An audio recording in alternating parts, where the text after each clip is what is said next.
Ini sebuah cerita dari Abdullah bin Abbas radhiyallahu anhu. Quraib meriwayatkan dari Abdullah bin Abbas, dia berkata, "Bitu inda khalati Maimunah." Mungkin di beberapa naskah tidak ada khalati. Disebutkan inda khalati Maimunah.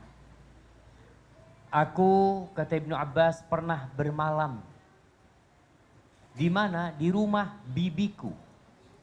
Ini saudaranya, ibunya Ibnu Abbas, Maimunah, yang merupakan istri Nabi radhiyallahu taala anha, Maimunah bintul Harith. Faqama an-nabiy sallallahu alaihi wasallam fa'ata hajatahu. Kita coba lihat bagaimana kehidupan Rasulullah sallallahu alaihi wasallam di malam hari. Ngapain sih Nabi kalau masuk rumahnya? Kita tuh ingin tahu. Di hadis yang lainnya, Ibnu Abbas menceritakan juga sama, bitu inda khalati Maimunah. Aku bermalam di rumah bibiku Maimunah. Datang Nabi SAW setelah sholat Isya, fatahaddatsa sa'atan thumma raqad.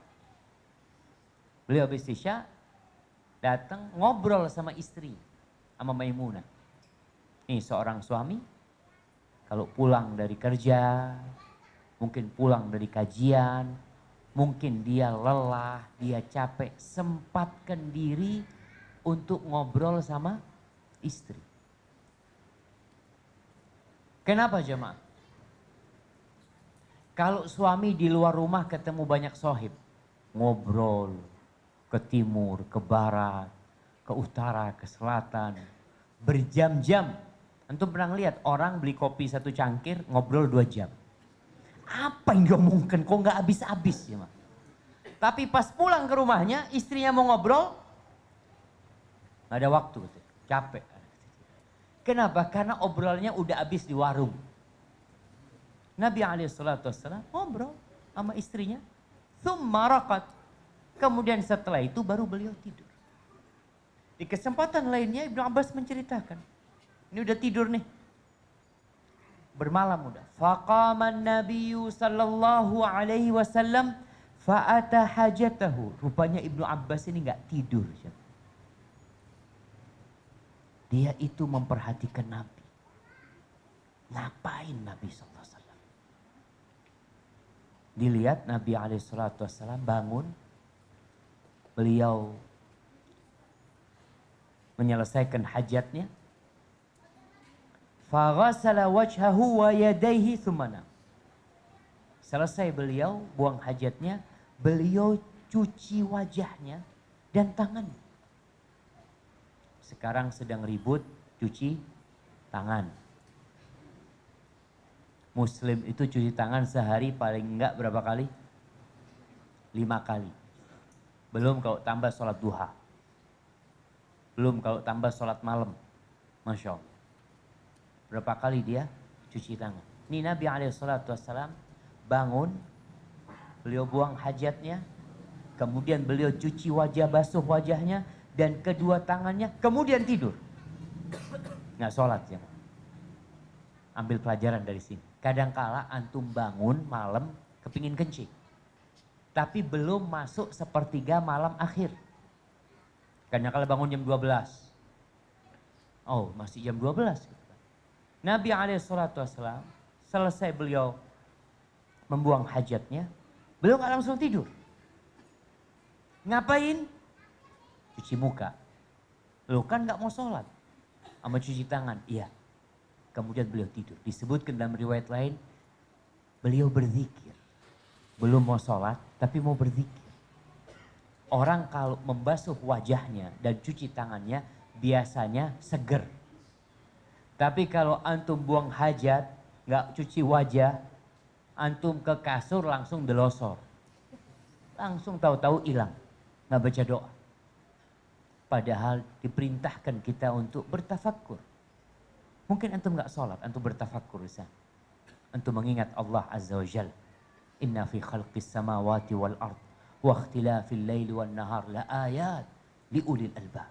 Alladzina yadhkuruna Allah qiyaman wa qu'udan wa ala junubihim. Nih, mengingat Allah dan kondisi rebahan. Jadi nggak harus kalau berzikir itu duduk. Nggak harus. Ketika antum rebahan pun mengingat Allah Azza wa Jalla. Maka di sini Nabi SAW membasuh wajah, mencuci tangannya supaya segar. Beliau kemudian melanjutkan tidurnya.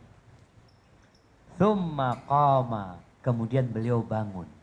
Ibnu Abbas nggak tidur. Jadi dari tadi dia liatin apa yang dikerjakan Nabi SAW. Itu orang menuntut ilmu. Ingin mencontoh. Bukankah Allah yang mengatakan laqad kana lakum fi Rasulillah uswatun hasanah liman kana yarjullah wal yawmal akhir wa dzakarallaha katsir.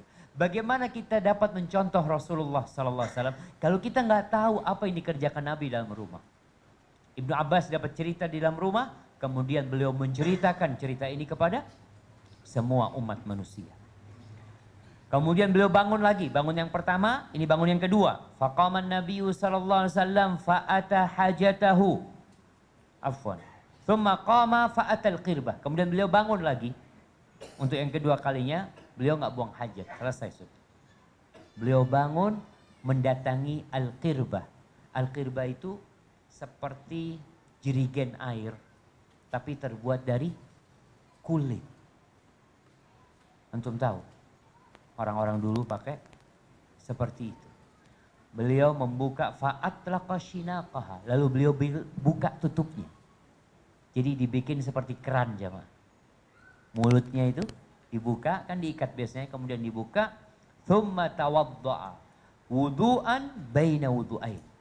Beliau wudu di antara dua wudu. Nabi SAW kadang-kala wudu sekali. Cuci tangan sekali. Cuci wajah sekali. Pernah beliau cuci tangan 2 kali. Cuci wajah 2 kali. Pernah beliau 3 kali. Jadi kalau antum melihat ada orang wudhu sekali, jangan disalahkan. Oh, tidak sesuai dengan sunnah. Itu juga sunnah sekali. Dan ketika antum wudhu dalam kondisi ramai, tolong segerakan wudhu antum.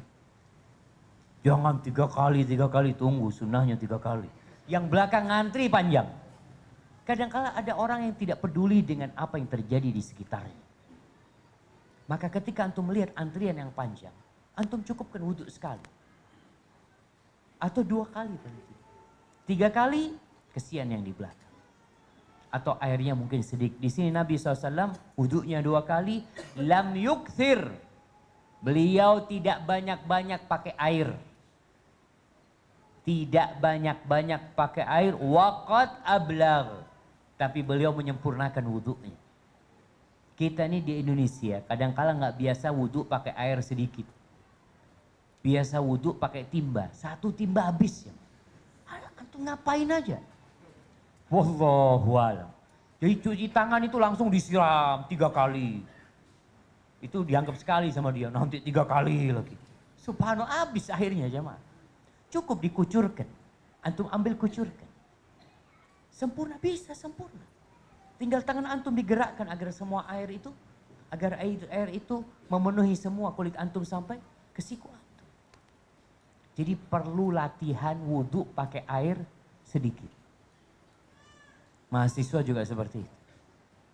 Karena kadang-kadang kalau masuk, setelah mahasiswa masuk, itu air bisa habis ya. Masya Allah.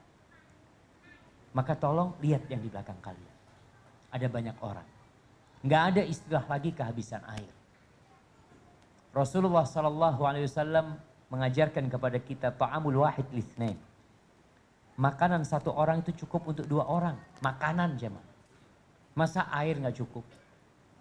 Antum lihat ketika nggak ada air, ya sudah secukupnya. Sisakan buat saudara-saudara. Nabi SAW wudhunya 2 kali, tapi beliau menyempurnakan wudhunya. Fasalla, kemudian beliau sholat. Bangun yang pertama nggak sholat. Bangun yang kedua baru sholat. Jadi usahakan memang kita memilih waktu yang paling terbitnya fajar. Berapa jam? Antum bagi 3. Kalau sekarang umpamanya jam berapa tenggelam matahari? jam 6 kurang 15 anggap. Baik. Terbitnya fajar jam 4.15. Betul? Berarti berapa jam jemaah? 6 ke 12, 6 jam. 12 ke 4, 4 jam, 10 jam. Antum bagi 3, 10 jam. 3 jam, 20 menit. Jadi sepertiga malam pertama, 3 jam, 20 menit tambah jam 6 kurang seperempat. Sepertiga kedua berarti 6 jam 40 menit. 6 jam 40 menit. Berapa jam? Jam berapa jadi? Jam berapa? Jam 6 tambah 6, 12. Tambah berapa menit? 40 menit. Berapa jadi? Jam 12, 40 menit. Dikurangin 15 menit. Jam berapa? Jam 12, 25 menit. Itu sudah sepertiga malam akhir. Jam 12, 25 menit. Kira-kira setengah satu. Jadi begitu cara menghitung sepertiga malam akhir. Bukan sepertiga malam akhir itu jam 3 terus. Iya jam 3 itu sepertiga malam akhir yang terakhir. Sudah mau subuh. Jadi kalau antum sholat malam mulai setengah satu. Itu udah masuk sepertiga malam akhir. Nabi SAW sholat biasanya memilih waktu yang paling mulia. Fasallah, kemudian beliau sholat. Faqumtu fatamappaitu karahiyata ayyara anni kuntu attaqihi. Lalu aku bangun. Masih tidur Ibnu Abbas ini. Ngelihat Nabi sholat, baru Ibnu Abbas bangun. Kemudian tamattaitu, tamatta ayyamshi ala atrafil asabi. Berjalan di ujung jari-jarinya. Jinjit. Supaya nggak ketahuan sama Nabi SAW. Dia takut kalau Nabi tahu Ibnu Abbas nggak tidur ternyata selama ini. Dia memperhatikan Nabi SAW. Maka Ibnu Abbas nggak ingin tahu Nabi kalau dia sedang memperhatikan Nabi SAW. Fatawabba'tu. Kemudian aku wudhu. Faqama yusalli. Lalu beliau sholat lagi. Dalam kondisi Ibnu Abbas sedang wudhu. Selesai wudhu Ibnu Abbas. Faqumtu an yasarihi. Lalu aku berdiri di sebelah kiri Nabi SAW. Ibnu Abbas nggak tahu. Kalau sholat berdua itu makmumnya di sebelah kanan. Ibnu Abbas pokoknya berdiri di sebelah Nabi SAW. Fa'akhada biyadi. Mungkin dalam riwayat lain biudhuni. Nah, disebutkan dalam beberapa riwayat dengan telingaku. Aku dipegang telingaku. Dalam riwayat lain tanganku dia pegang. Fa'adarani an yamini. Jadi Ibnu Abbas di sebelah kiri. Diputar sama Nabi SAW. Bukan lewat depannya tapi lewat belakangnya. Kemudian ditaruh di sebelah kanan. Sallallahu alaihi wasallam. Menjadi pertanyaan. Apakah ketika sholat berduaan itu. Makmumnya sejajar. Atau makmumnya mundur ke belakang sedikit. Ana pernah sholat di Jakarta waktu mahasiswa. Sholat di musola kampung. Masjid kalau masalah. Kita masbuk. Akhirnya sholat berdua. Ana berdiri bersama teman lurus. Sama imamnya ditunggu gitu. Selesai sholat, panggil sama imamnya. Ini ajaran apa? Ajaran apa? Kalau berduaan, mundur sedikit makmumnya. Pak Ustadz, kita katakan. Ini dibahas oleh para ulama. Jadi yang sahih itu yang sejajar. Kata dia. Di buku mana itu kata dia? Bawa kitabnya. Siap. Nggak debat panjang-panjang gitu. Kalau sama orang berilmu itu enak. Dia minta kitabnya, besok kita bawa kitabnya. Kita bawa kitab Subulus Salam. Kita bawa nih cerita sholatnya Abu Bakar bersama Umar bin Khattab. Ketika ditanya gimana sholatnya, ternyata sejajar. Ketika dibaca sama ustadznya itu, oh iya, Barakallahu fikum. Selesai sudah. Kita itu kadangkala ada masalah di kampung, lalu kita teriak-teriak debat. Oh enggak ada dalilnya ini. Nggak perlu. Nanti saya bawakan kitabnya. Dan pernah anak juga sholat. Makmum jamaah. Ketika masih mahasiswa, makmum kita naik bis dari Jember ke Jakarta. Kita biasanya berhenti sholat maghrib dan isya. Mungkin anak pernah ceritakan. Imamnya ada orang jadi imam. Dia ngomong. Jamak kosor kata dia. Iya. Jamak maghrib 2 rakaat jamaah. Betul. Kita sampaikan, Pak Imam, maghrib 3. Kan saya sudah ngomong. Kosor. Oh, maghrib itu, oh ini ada kitabnya ini. Oh selesai sudah. Enggak, kita nggak debat panjang-panjang. Dia ngomong ada kitabnya, sudahlah. Pakai kitabnya dia, kita nambah 1 rakaat sudah.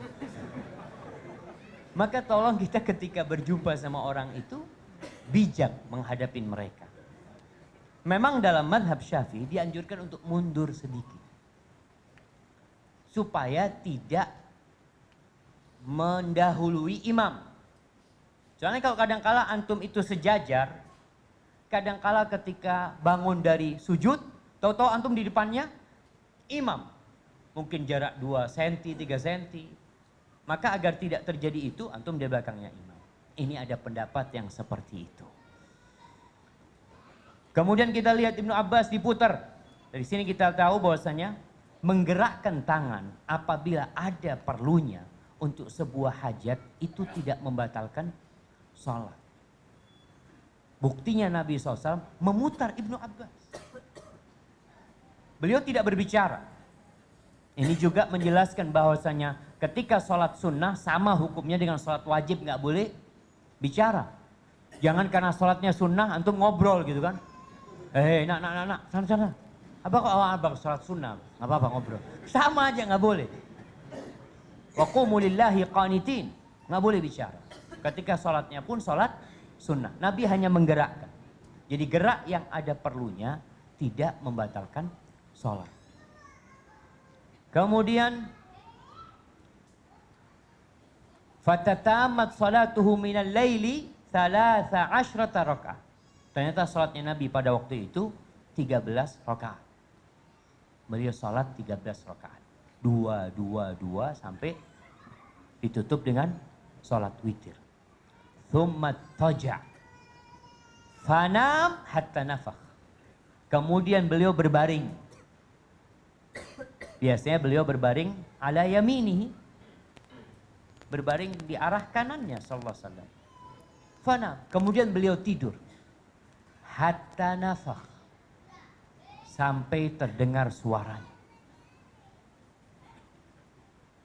Nabi SAW kalau tidur, kadangkala keluar suara, bukan suara ngorok.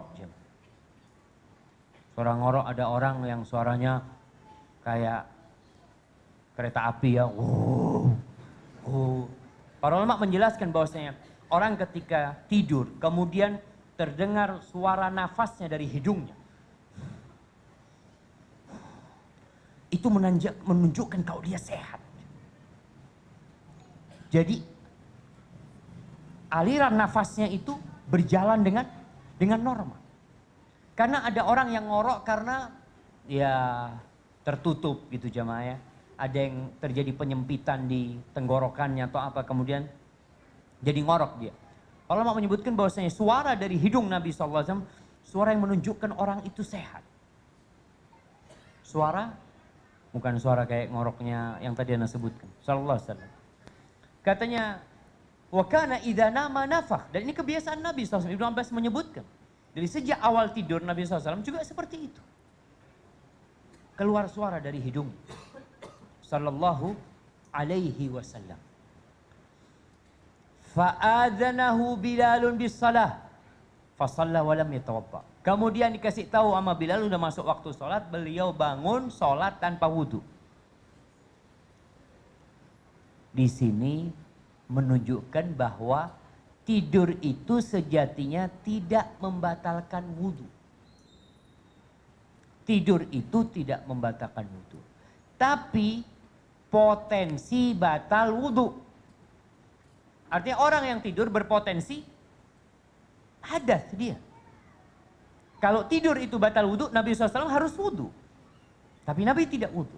Kenapa? Karena tidurnya Nabi SAW, matanya tidur tapi hatinya tidak tidur. Artinya beliau sadar tidak mungkin hadas. Sebagian jemaah, ini jemaah umroh, jemaah haji kadangkala sudah tidur di Masjid Nabawi ba'dal maghrib, itu orang capek jemaah haji. Selonjoran sampai kedengaran suaranya. Kadangkala ya suara angin pun keluar. Adzan Isya tahu-tahu langsung bangun sholat sunnah. Pak, wudhu. Enggak, saya enggak tidur. Gitu. Masya Allah. Orang kalau tidur itu enggak sadar kalau dia tidur. Jemaah. Maka kenapa disuruh wudhu? Karena berpotensi membatalkan wudhu.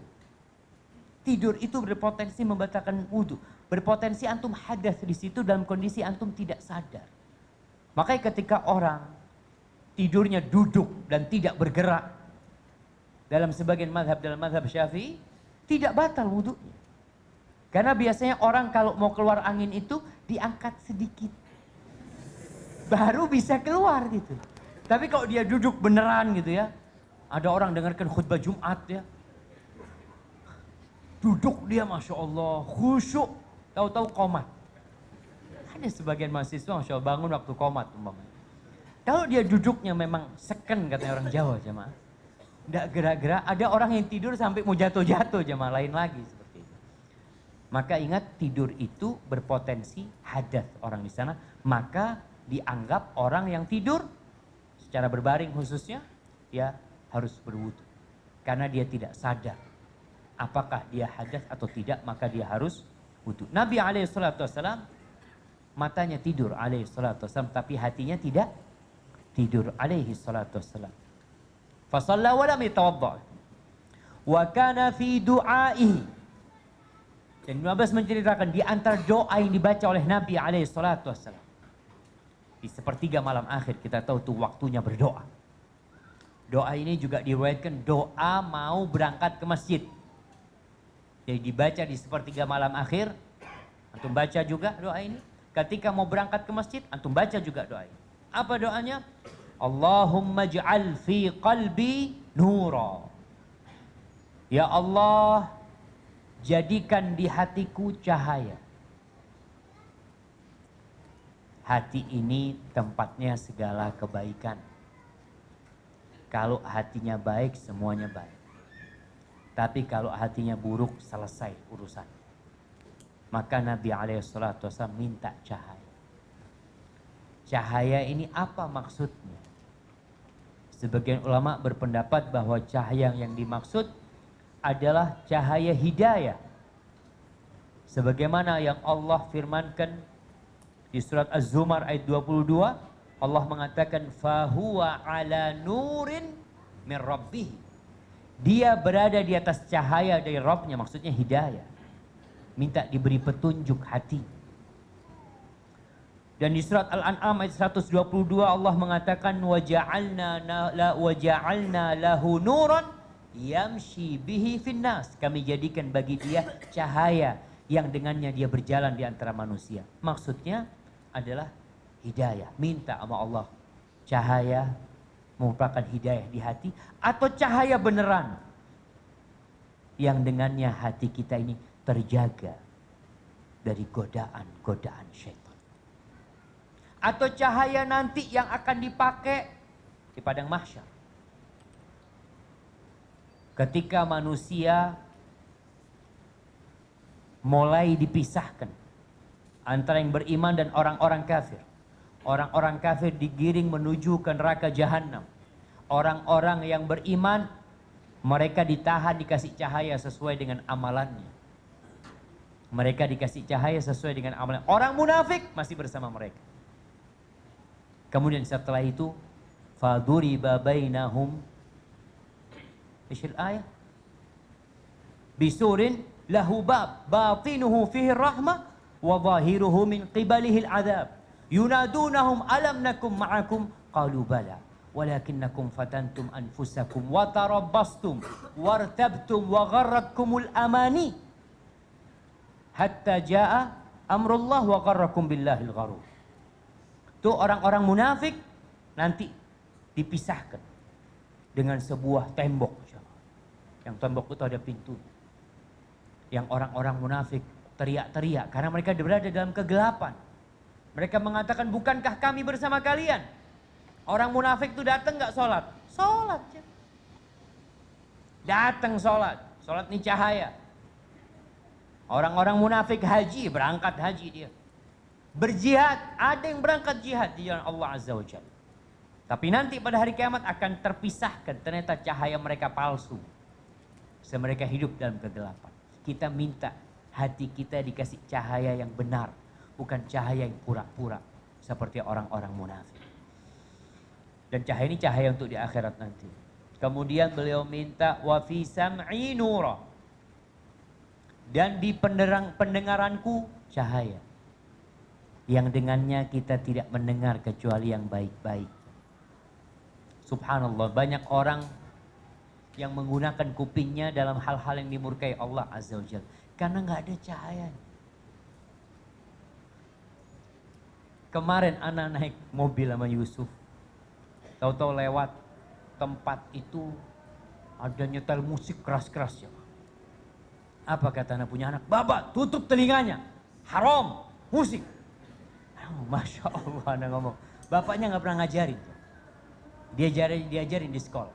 Orang yang dikasih cahaya telinganya, dia tidak akan mendengarkan kecuali yang baik-baik. Ada hal-hal yang membuat, karena telinga ini sebagai manfaat, jalannya masuk ke hati. Kadangkala hatinya bercahaya, tapi pendengarannya terus dimasukin hal-hal yang buruk. Lama-kelamaan, cahaya di hati ini melemah. Sehingga akhirnya hilang cahaya tersebut. Maka Nabi SAW berdoa supaya di telinganya dikasih cahaya. Sehingga tidak mendengarkan kecuali yang baik-baik. Kemudian wa an yamini nura. Di kananku cahaya. Cahaya di kanan yang menguatkan kita. Membantu kita untuk menjalankan kebenaran ini. Karena yang namanya ketaatan itu penuh perjuangan. Meninggalkan kemaksiatan itu berat. Tapi kalau ada yang pegang tangan antum dari kanan antum, Masya Allah. Antum insya Allah akan kuat. Kemudian, wa an yasari nuro, di kiri itu. Untuk penyempurnaan kanan dan kiri dijaga dengan cahaya ini. Kemudian, wa fauqi nuro, dan dari atasku ya.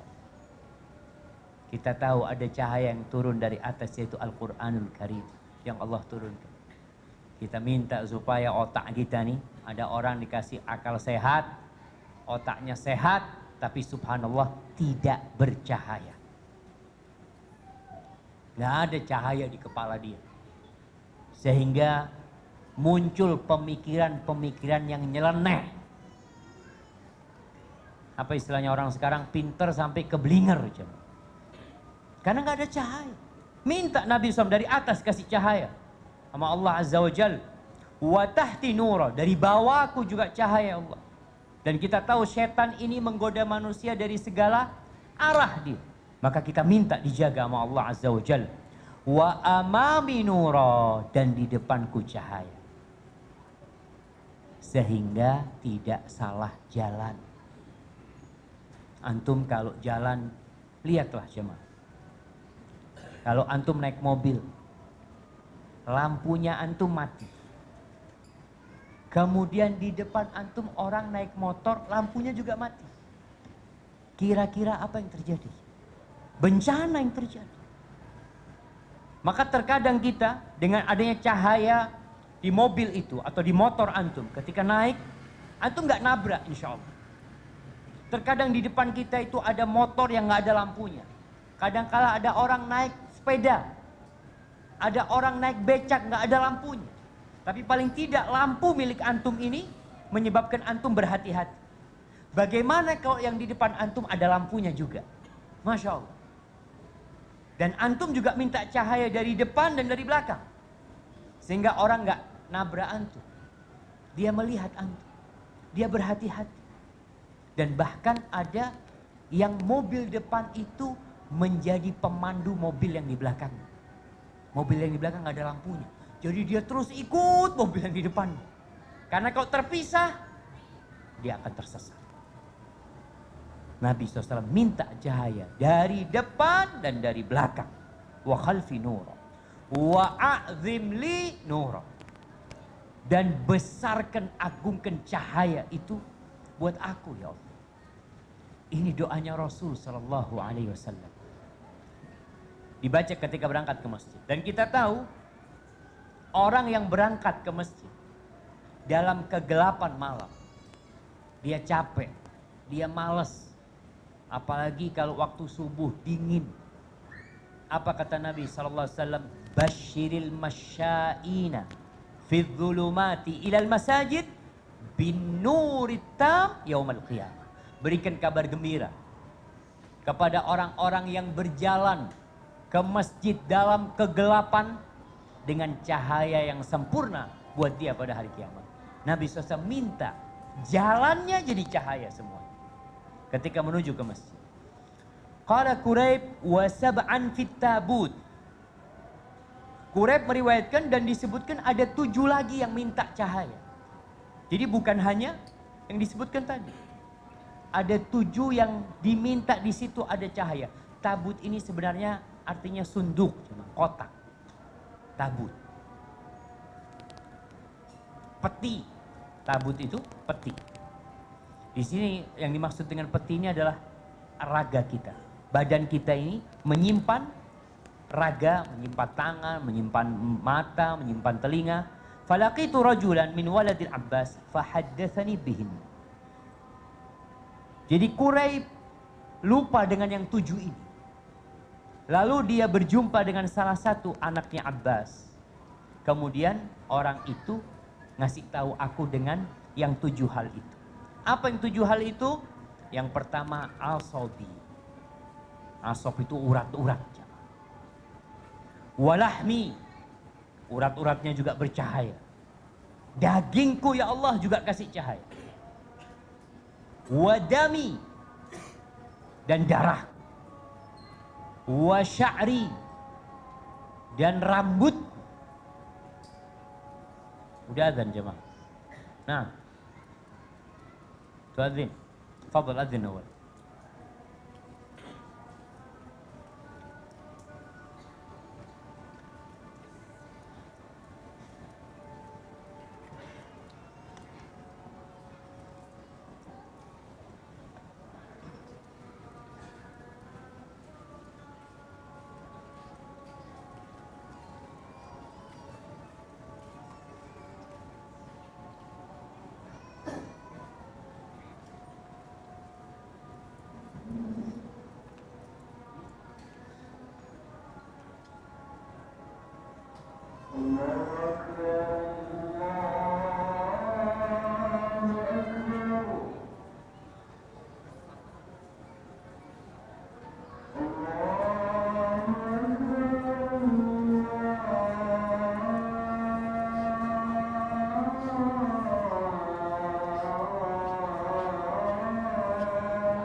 Allahumma salli wa sallim ala Muhammad.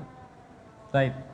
Terlanjutkan. Qala Quraib wa sab'an fit tabut. Quraib mengatakan ada 7 organ lagi yang dimintakan cahaya, tapi Quraib lupa.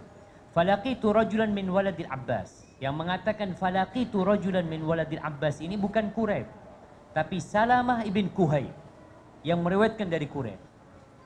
Karena gurunya lupa, maka dia bertanya kepada anaknya Ibnu Abbas, anaknya Abbas radhiyallahu anhu. Kemudian dikasih tahu, apa tambahannya? Asabi nura, urat-uratku, lahmi, dagingku, dami, darahku, sya'ri, rambutku, basyari, kulitku, wa dzakara khaslatain, dan menyebutkan 2 hal. Apa 2 hal sehingga menjadi 7? Sebagian ulama menyebutkan 2 hal itu al-mukh wal azm, sumsum dan tulang. Ada yang menyebutkan asy-syahm wal azm, daging udah disebutin, maka lemak. Gaji itu apa? Hah? Masa lemak ya, Mak? Bahasa Indonesia lemak gaji itu. Nah, lemak dan tulang. Dan ada yang meriwayatkan wa fi idhami nura wa fi qabri nura. Di tulangku cahaya dan di kuburanku cahaya. Qala Al-Hafidh Ibnu Hajar menyebutkan al-adhar yang lebih kuat annahuma al-lisan wan nafs. 2 hal yang tidak disebutkan adalah lisan dan jiwa. Lisan dan jiwa. Jadi minta semuanya dikasih cahaya, dan insyaallah pada pekan yang akan datang kita lanjutkan masih sambungan hadis meminta cahaya kepada Allah Azza wa Jalla, karena Allah lah yang dapat menerangi kehidupan kita di dunia dan di akhirat. Barakallahu fiik.